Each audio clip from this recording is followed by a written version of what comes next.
Welcome back to Live at 5. I'm Jack Allen. It's been 26 days since the last time Harding's women's basketball team lost a game. Now the Lady Bisons are on the road looking to hold their second place spot in the GAC. Tonight they take on Southern Nazarene in Oklahoma. Last time these two played, Harding dominated in Searcy, winning 66-53. Kennedy Cooper led all scorers with 21 points. Coupling it with 14 boards for a double-double. Harding going to look to extend their winning streak to 7 games tonight. Tip-off for that one is at 5:30. Now Harding's men's team taking the opposite track into Bethany, Oklahoma tonight. As incredible as the girls team has been playing recently, the boys, well, they've just been bad. Harding, losers of 16 straight, the longest losing streak since joining Division II more than 25 years ago. Now the road doesn't get easier for the Bisons tonight. Southern Naz, the number 15 ranked team in the country and the number 1 team in the GAC. It's going to take a lot for the Bisons to pull one out tonight. If they don't, well, they're going to set the record for the longest losing streak in school history. Now, it was a rough night for White County High School basketball teams last night as 3 of the 4 competing squads fell in regional play. The Riverview boys fell in a close one, but not as close as the boys and girls teams from Bald Knob. The 2 squads each falling in last-second, one-possession affairs. Heartbreak for the Bulldog faithful as their season came to an end. The Harding Academy girls, though, winning in dominant fashion, advancing to the state tourney. Looking to join them tonight, the Bradford boys and girls in action in Mount Vernon, Enola, Pangburn, and White County Central play in 2A action in Quitman, and the Academy boys and Riverview girls look for a spot in the state tourney tonight when they play in Truman. Now the Harding baseball team is on the edge of history. Our HU16's Grant Clemens has the story. The Harding University baseball team is off to a spectacular start. The team has begun the season with a record of 9-3, which puts them at 10th in the region and tied for 1st in the Great American Conference.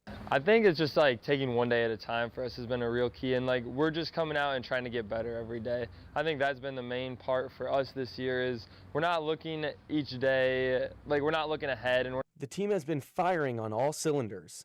You know, these guys just really love each other. I mean, we've got a good group of kids that, you know, care about each other, and, you know, we've worked hard. We're an older group, so a lot of these guys have been together 3 and 4 years. Though the Bisons have started out well, the team has an opportunity to do something even more special this weekend. The Bisons are trying to do something that they haven't done since 2011, and that is win 10 games in a row. Harding entered Division II back in 1993, and that 10-game winning streak is a school record.